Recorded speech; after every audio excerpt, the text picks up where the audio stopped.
প্রিয়তমার রেকর্ডকে কি ব্রেক করবে তুফান? রেমুনেশনের দিক থেকে যদি বলতে চাই তাহলে অলরেডি সারা বাংলাদেশে সর্বোচ্চ লেভেলের রেমুনেশন দিয়ে বা রেন্টাল দিয়ে সবাই মুভিটা নিচে হল মালিকরা, সেক্ষেত্রে একটা রেকর্ড কিন্তু অলরেডি ব্রেক করে ফেলছে। আর প্রিয়তমার যে সেল রিপোর্ট, আশা করতেছি প্রিয়তমার সেলকে প্রকাশ করছে। আমাকে অলরেডি অনেকে ফোন দিয়ে বলছে যে ভাই তুফান মিস করতে পারবো না, তুফান মিস করলে অনেক কিছু মিস হয়ে যাবে।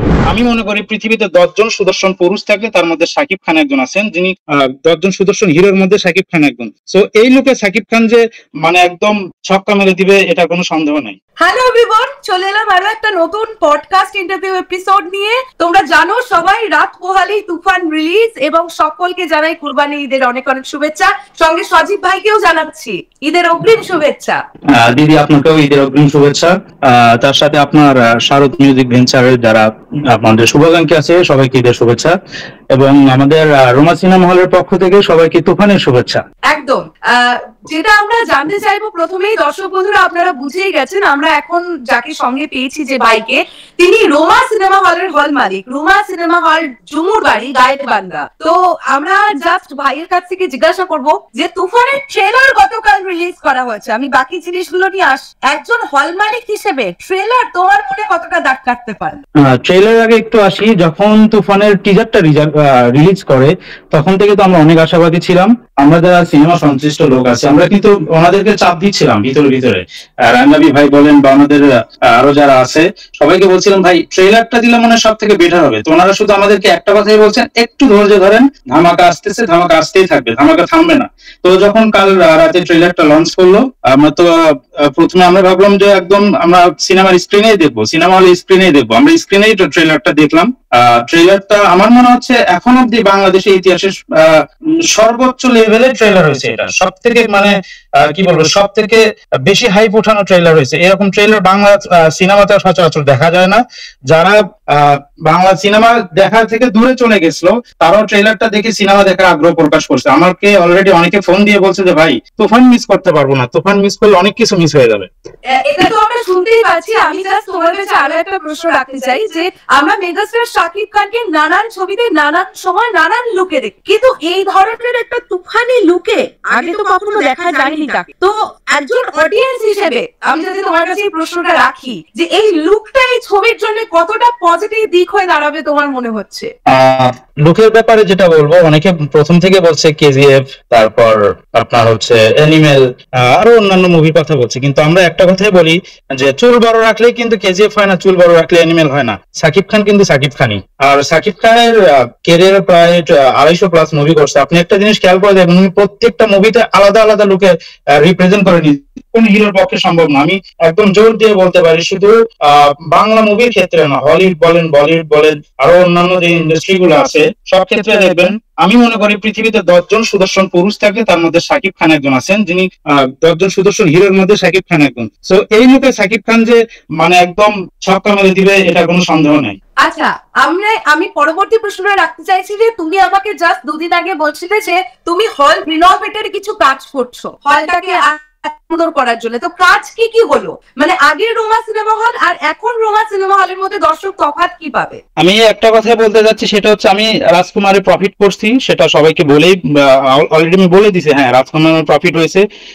রাজকুমারের প্রফিট করার পর ভাবলাম যে সিনেমা হলটাকে আরেকটু সাজাই। আমি আমার যে আগের যে প্রজেক্টরটা ছিল আমি সেটা চেঞ্জ করে ফেলছি। আমি নতুন লেজার প্রজেক্টর ইউজ করছি, যেটা সচরাচর সিনেপ্লেক্স ইউজ করে।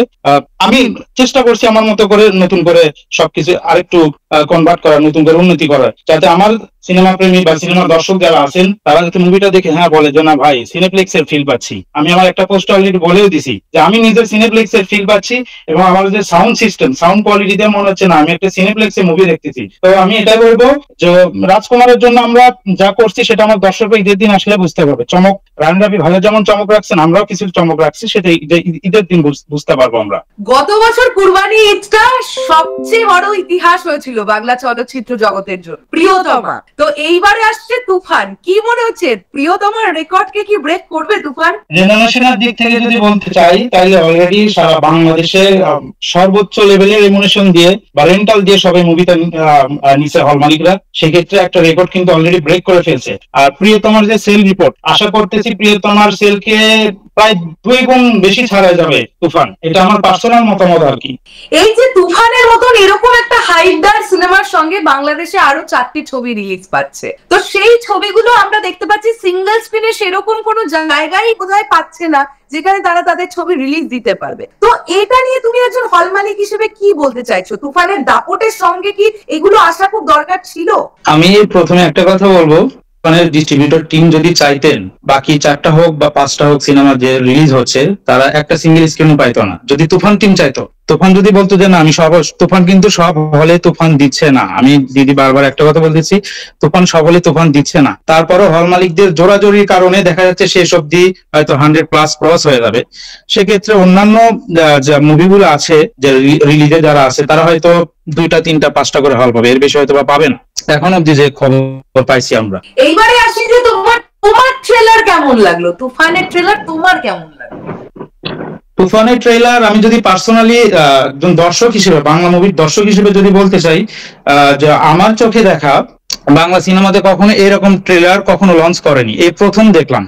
আমার মনে হলো যে না, আমি হয়তো বাংলা ডাবিং এ মুভির ট্রেলার দেখতেছি, কিন্তু ট্রেলারটা হয়তো কোনো তামিলের বা কোনো হিন্দি বা বলিউডের কোনো ট্রেলার দেখতেছি, কিন্তু বাংলা ডাবিং এ দেখতেছি। আমার একবারও মনে হয় না যে আমি বাংলা সিনেমার কোনো ট্রেলার দেখতেছি। সেক্ষেত্রে তুফান টিম ট্রেলারে ফাটাই দিছে। আচ্ছা, রোমা সিনেমা হলের এখন টিকিট প্রাইস কিরকম যাচ্ছে?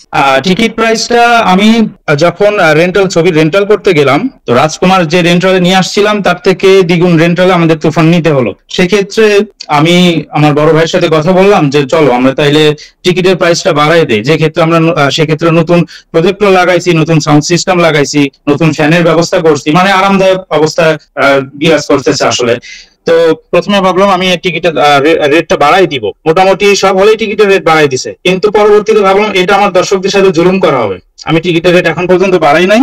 আমার ডিসিতে টিকিটের রেট আছে 120 টাকা, আর রিয়ার আছে হচ্ছে 100 টাকা, মানে পূর্বের রেটে আমি টিকিট সেল করব। তাহলে মনে হচ্ছে আগামীকাল আবার সেই ইতিহাস আমরা দেখতে পাবো, ঠিক দুপুর গড়াতে না গড়াতেই দর্শকের প্রবল ভিড়। অবশ্যই আমি তো মনে করি যে দুপুর গড়াইতে গড়াইতে কি হবে কিনা জানি না, সকাল থেকে ভিড় হবে, এটা আমার মনে একটা আকাঙ্ক্ষা বা ইচ্ছা বলতে পারেন। তার কারণ আমরা প্রচারণা কোনো কমতি রাখতেছি না, আর তুফান তো নিজেই তুফান নিয়ে আসতেছে, এখানে তো নতুন করে বলার কিছু নাই। এবং ঈদ মানে আমরা যেটা এতদিন ধরে দর্শকের কাছ থেকে শুনে এসেছি বা শাকিবিয়ানদের কাছ থেকে শুনেছি যে মার্কাটারি অ্যাকশন ফিল্ম দরকার, যেখানে মেগাস্টার শাকিব খান উড়িয়ে অ্যাকশন করবেন।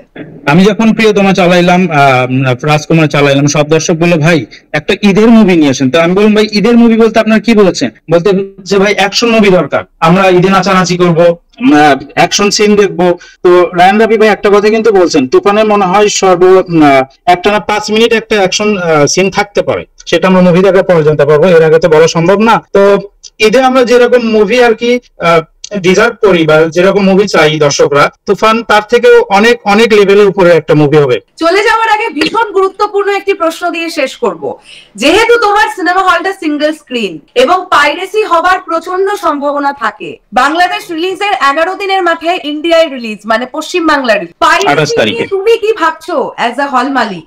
পাইরেসি আমাদের তো সবসময় সিঙ্গেল স্ক্রিনে একটা আলাদা একটা ভয় কাজ করে, তার কারণ সিঙ্গেল স্ক্রিনে এত বেশি দর্শক থাকে, 800,000 দর্শক একসাথে মুভি দেখে, তা 800 বা 1000 লোককে একসাথে কন্ট্রোল করা সম্ভব হয়ে পড়ে না। তারপরও আমাদের যে হলের যে টিম, হল কর্তৃপক্ষের টিম, আমরা সব সময় প্রত্যেকটা শোতে হলের ভিতরে আমরা অবস্থান করব এবং দর্শকদের একটা অনুরোধ করব যে ভাই আপনারা যদি পাইরেসি করেন বাংলা সিনেমার ক্ষতি হবে তো হবেই, বাংলা সিনেমা আর মনে হয় না কখনো আগাবে। যেহেতু তুফান ইন্ডিয়াতে রিলিজ করবে, আবার শুনতেছি হিন্দি ডাবিং হবে কিনা এখনো শিওর না, তো তুফান টিম সেটা বলতে পারবে। তো যেহেতু ইন্ডিয়াতে 28 তারিখে রিলিজ হবে, আর এটা আরেকটা কথা না বললে না, এসডিএফ আমাদের সাথে আছে, আলফাই চরকি, 3টা আমরা ডিস্ট্রিবিউটর টিম একসাথে কাজ করতেছি। তার মানে তুফানের আমার ইয়েটা অনেক বেশি, তুফানের বাজেটটাও কিন্তু অনেক বেশি। তো সেই ক্ষেত্রে পাইরেসির দিকে শুধু আমাদের ক্ষেত্রে না, সবাইকে উচিত পাইরেসি যাতে না হয় সেক্ষেত্রে সবাইকে আগায় আসতে হবে। সবাই আগাইলে ইনশাল্লাহ পাইরেসি হবে না, এবং 28 তারিখে আমি মনে করি ইন্ডিয়াতে একটা ঝড় উঠবে। আমাদের কাছে যতটুকু যা খবর আছে হিন্দি ডাব হচ্ছে এবং গোটা ভারত জুড়ে তুফান রিলিজ হবে, খুব শীঘ্রই হয়তো হতে চলেছে। দর্শক বন্ধুদের সবাইকে বলবো যারা ঝুমুর বাড়ি গাইবান্ধা মালদাতে অবস্থান করছেন, অবশ্যই রোমা সিনেমা হলে সিনেমা দেখতে যান, কেননা আগে আপনারা যে ফিল পেয়েছেন রোমা সিনেমা হলে সিনেমা দেখে, তার থেকেও বেটার কি ফিল আপনারা এবার পেতে চলেছেন। তার কারণ কি সেটা হল মালিক স্বয়ং নিজেই আমাদের জানালেন। তো আর মাত্র একটা দিনের অপেক্ষা, আজকের দিনটা, আগামীকাল থেকে শুরু হয়ে যাক তুফান। এবং ভাই তোমাকে বলবো, তুমি যদি সম্ভব হয় আমাকে কিছু অডিয়েন্সের ভিডিও তুলে পাঠিও, যে তাদের কি রিয়াকশন, কিরকম ভিড় হচ্ছে। আমি চেষ্টা করব আমাদের শরৎ মিউজিক বেঞ্চেস টিমের তরফ থেকে সেই ভিডিও তৈরি করার। ঠিক আছে দি, অবশ্যই চেষ্টা করব যে আমাদের দর্শকদের রিয়াকশনটা কি হতে পারে, বা দর্শকদের মুভি দেখার পরে বা তারা কি রিয়াকশন দিতে চায়, আমরা অবশ্যই চেষ্টা করব সেগুলো ভিডিও ধারণ করার, এবং সর্বোচ্চ চেষ্টা করব ইনশাআল্লাহ। ধন্যবাদ ভাই, ভালো থেকো, আবার কথা হবে। ঠিক আছে দিদি, আপনাকে ধন্যবাদ, ভালো থাকবেন।